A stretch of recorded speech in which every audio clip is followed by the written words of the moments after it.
Yon mga masters, bali 8 videos, araw-araw tuwing umaga na po tayo mag-a-upload. Maraming salamat sa mga solid kong masters dyan na patuloy pa rin na sumusuporta sa aking mga ina-upload na kwento o videos. At sa mga hindi nag-skip, maraming salamat po sa inyong lahat. At mag-iingat po kayo palagi and God bless. Magandang gabi mga masters, bali ngayon po ay 8 videos po ma-upload ko po sa aking YouTube channel. Tama nga mga masters, 8 videos nga po ma-upload ko. Yon, what's up mga masters? Nandito na naman tayo sa panibagong araw, panibagong kabanata na naman ang pagsasama-samahan natin ngayon guys.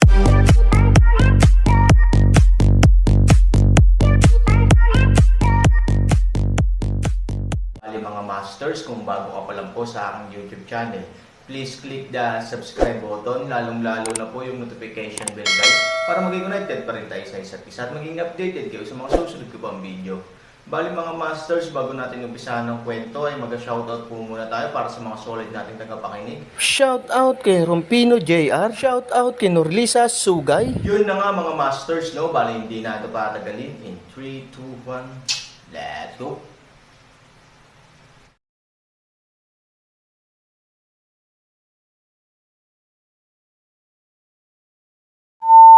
Magpapakamatay ba ang babaeng iyon sa kalagitnaan ng gabi?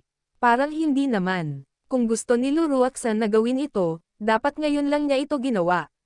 Bakit maghihintay hanggang hating gabi? Tsaka nandito yung matandang Wallis. Sa paghusga mula sa pakikipaglaban ni Aaron sa kanya ngayon, ang mga nagawa ng mahiwagang matandang sweeper ay talagang higit sa kanyang sarili. Masasabing kahit na matapos ang pagnanakaw, naramdaman ni Aaron na hindi niya kayang talunin ang matandang sweeper. Kaya sa kasong ito, nangangahas ba si Luruaksan na gawin ito? O kakausapin niya ang sarili niya tungkol kay Moyang at daw 12? Ngunit ang hindi inaasahan ng Aaron ay naghihintay sa buong magdamag, at ang silid ni Luruaksan ay hindi kailanman nakasindi ng anumang ilaw, lalo pa ang babae na dumating upang mahanap ang kanyang sarili sa kalagitnaan ng gabi. Ngunit nang si Aaron ay hindi makatulog ng paulit-ulit, at nag-alinlangan pa kung ang matandang nagwawalis ng sahig ay tumaob sa gutter, nabigong hulaan, o masyadong nag-isip.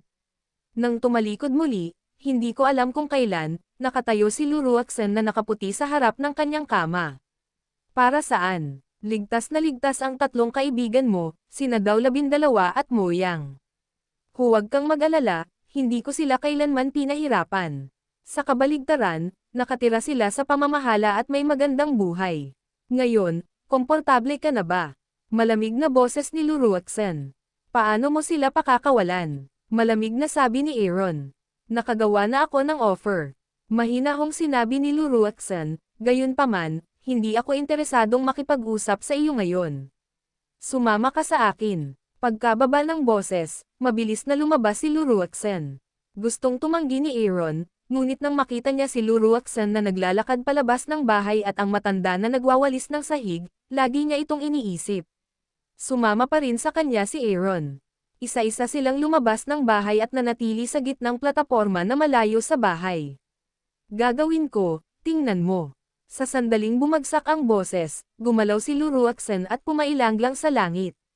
Sa ilalim ng liwanag ng buwan, para siyang diwata, mabilis na lumilipad sa himpapawid. Pagkatapos, ang Xuanyuan sword sa kanyang kamay ay lumiwanag at gumalaw sa hangin. Ang kanyang posture ay banayad, ang kanyang paraan ng katawan ay nababaluktot, at ang kanyang pamamaraan ng espada ay mastuso. Kahit na siya ay kasing lakas ng Aaron, lubos siyang naaakit sa kanyang sword technique at hindi niya maiwasang mag-concentrate dito. Kung nalaman ni Aaron mula sa matandang sweeper na ginamit niya ang paraan ng pagklampang ng mga langgam upang gamitin ang Jade Sword, ngunit ang mabigat na espada ay walang talam at hindi mahusay, kung gayon ang pamamaraan ng espada ni Luruaksan ay napakarilag at katangi-tangi. Ang bawat galaw ay napaka-agresibo, at sa parehong oras, ito ay mahiwagang at nagtatanggol. Mahirap talagang makita ang Aaron na may sariling atake at depensa. Pagkatapos ng kanyang espada, ang buong hinabi ng anino ng espada ay ganap na hindi magagapi. Malakas. Ito ang 12-finger sword technique ng pamilya Lo. Naiintindihan mo ba? Pagkatapos ng sword dance, bumagsak si Luruaksan. Aaron isang leng, ano ang ibig sabihin nito? Tinuturuan niya ang sarili na pag-aralan ang espada ng kanilang pamilyang Lu. Hindi mapigilan ni Aaron na tumangala sa buwan sa itaas ng kanyang ulo. Hindi lumalabas ang araw. Maling gamot ba ang ininom mo? Sumimangot si Aaron. Mayroon ka lang kalahating oras para matuto. Ipapasa ko sa iyo ang isa pang set ng spells sa loob ng kalahating oras. Malamig na sabi ni Luruaksan na hindi man lang tumingin sa Aaron. Napakatanga ng Aaron. Anong kasunod? Hindi napigilan ni Aaron na idilat ang kanyang mga mata. Gusto niya talagang makita kung ang leeg ni Luruaksan ay nilagyan ng kutsilyo. Kung hindi, hindi magiging ganito. Gayunpaman, ito ay kakaiba. Nakipagkamay si Aaron, inilabas ang kanyang jade sword, at pagkatapos ay sinundan ang poster ni Luruaksan. Sa lupa, hindi man lang ito tiningnan ni Luruaksan. Dahan-dahan niyang sinabi kay Aaron ang kanyang mental skills. Ang galing talaga ng Aaron. Nang matapos ni Luruaksan ang kanyang mental na kasanayan at sa wakas ay itinaas ang kanyang ulo, naglaro na si Aaron ng 12 daliri na espada ni Lu sa himpapawid. Ang 12 daliri na espada ng pamilyang Lu ay nauugnay sa 10 daliri ng isang tao, at ang espada ay tulad ng 10 daliri ng pag-atake ng parehong tao. Pinaalalahanan ni Luruaksan ang Aaron na tapos na ang sword dance. Hindi ba't ang ibig mong sabihin ay 12 fingers sword? Tapos may 2 pang daliri. Ang pagpatay sa mga daliri at pagbasag ng karunungan sa kaluluwa ay parang ang 10 daliri mo ay may ipit sa kamao o i-extend sa mga palad. Natapos si Luruaksan at sinulyapan ang Aaron, pagod ka na ba? Kung hindi ka pagod, tuturuan kita ng pangalawang spell. Sa sandaling bumagsak ang boses, lumipad muli si Luruaksan sa hangin. Gamit ang isang alon ng kanyang mahabang manggas, ang espada ni Xuanyuan ay lumipad sa kalangitan. Pagkatapos, ang Xuanyuan sword ay naging 2, 2, at 10,000. Tingnan ang eksenang ito, Aaron at manatili, hindi ito ang orihinal na tugatog ng Kishan, ang babaeng ito ay dating binubugbog ang kanilang sarili. Ang 10,000 espada ay parang ulan. Naaalala pa rin sila ng Aaron hanggang ngayon. Pagbuo ng espada ng Xuanyuan. Isa ito sa pinakamakapangyarihang paraan para patayin ang babaeng ito. Tinuturuan niya ba ang sarili niya ng ganito? Anong kalokohan ang ginagawa niya? Tingnan ng malinaw, ang Xuanyuan sword array ay mas mahirap kaysa 12-finger sword technique. Napansin ni Luruaksan ang distraction ni Aaron at malamig na nag-cheer.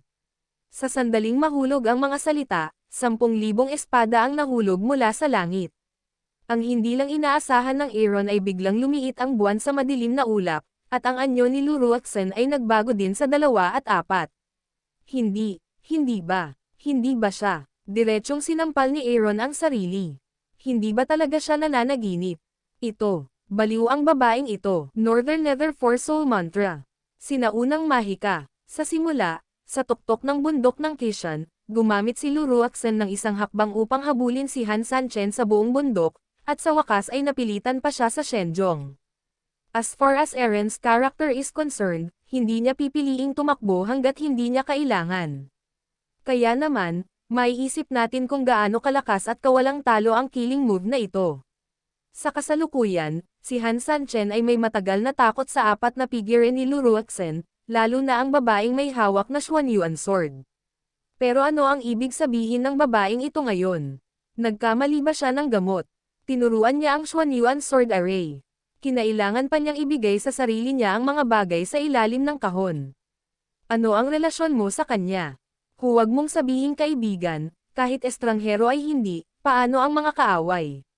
Ngunit walang oras para sa Aaron na mag-isip tungkol dito, dahil gumagamit si Luruaksan ng 4 na figure upang patuloy na sabihin sa Aaron ang mga kasanayan sa pag-iisip at mga tip ng 4 na hanay ng mga kaluluwa ng North Underworld. Walang pakialam si Han Sanchen sa mga ito. Siya ay naglakas loob na magturo ng gayong pagpatay. Wala ba siyang lakas ng loob na matuto? Bagamat hindi alam ni Aaron ang ginagawa ng babaeng ito. Ang 4 na hanay ng mga kaluluwa ng Hilagang Underworld ay maaaring mabago sa 2 sa pamamagitan ng pagpasok sa tao, at ang kakanyahan ay maaaring mabago sa 4 sa pamamagitan ng pagpasok sa tao. Sa pinakamataas na rurok, maaari itong mabago sa 12, na may 4 na kaluluwa na tumutugma sa 8. Sa teoryang pagsasalita, ang bawat kaluluwa at kaluluwa ay maaaring magmana ng lahat ng mga katangian ng tunay na katawan, ngunit ito ay isang teorya, at ang tiyak na antas ng pamana ay nakasalalay sa iyong karunungan dito. Kasabay nito, tahimik na lumipad si Luruaxen sa Aaron sa himpapawid. Bahagya niyang niyakap si Aaron mula sa likod at itinuwid ang kamay. Dumarating din sa kanyang ilong ang isang kaakit-akit na aroma. Gayunpaman, ang Aaron ay kasing lamig ng tubig at ang kanyang puso ay parang salamin. Sa puso niya, si Ivory lang ang natural na nakaupo at hindi nanggugulo. Si Luruaxen, na may kaparehong malamig na kutis, ay seryosong itinama ang poster ni Aaron, ang apat na pagbuo ng kaluluwa ng hilagang underworld, dahil ito ay isang sinaunang porma sayon.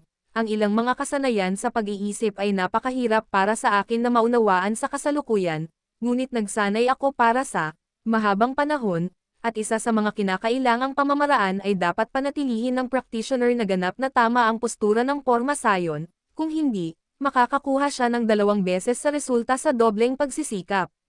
Tumango si Han Sanchen at huminga ng mahabang hininga. Matapos ayusin ang kanyang poster, dahan-dahan niyang sinimulan ang paggalugad at pag-aralan ang apat na pagbuo ng kaluluwa ng hilagang underworld ayon sa pamamaraan ni Luruaxen. Kasabay nito, patuloy kong naaalala ang mga hakbang ni Luruaxen.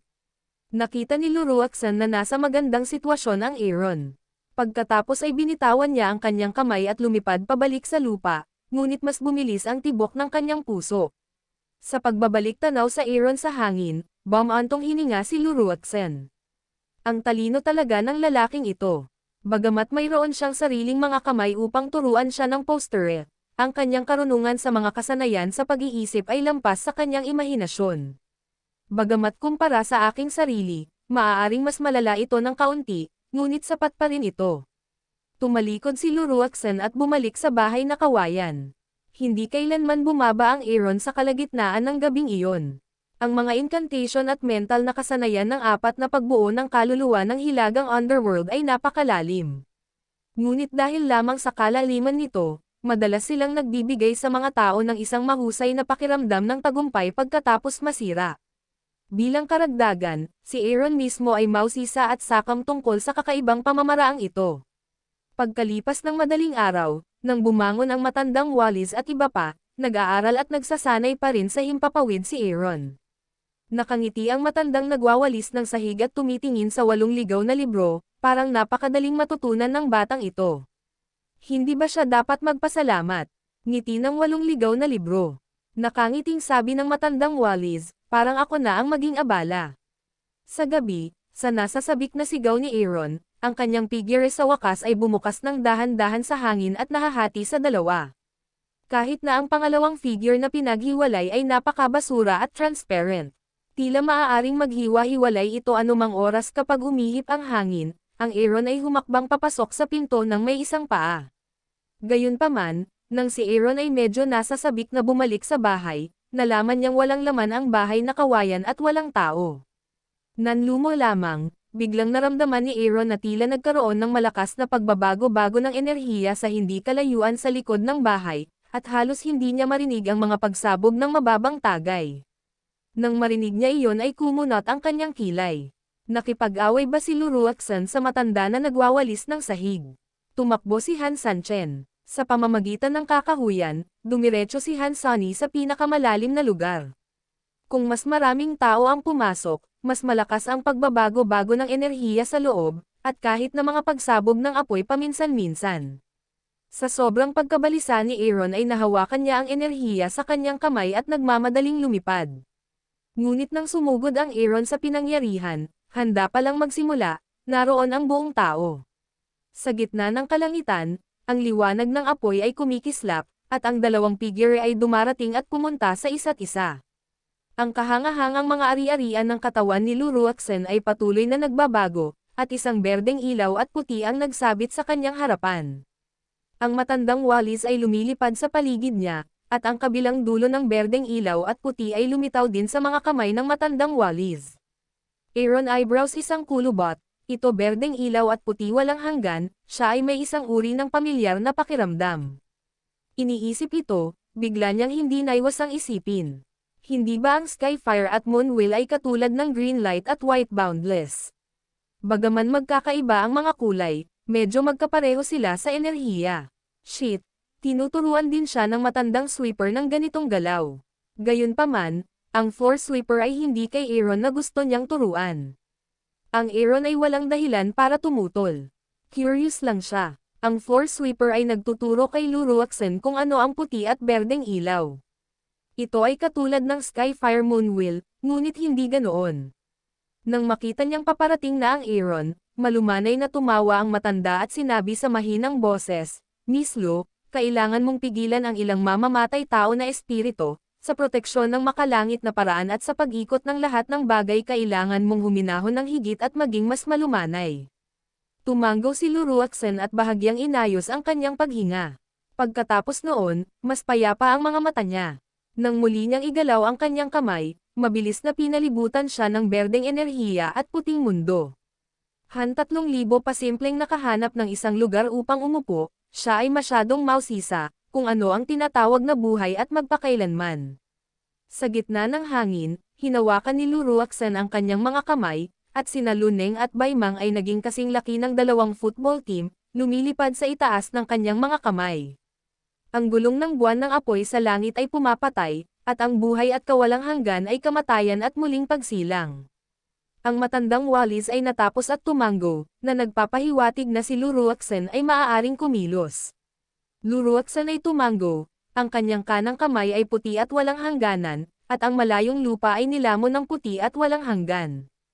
Unti-unti, ang puti at walang hanggan ay nagkalat, at ang mga puno at damo sa lupa ay hindi naruroon sa lahat upang maglaro, berde sa lahat ng dako, kahit na ito ay pinaso na lupa, bigla ding namumulaklak, ang mga mata ng Aaron ay tuwid at mabuhay.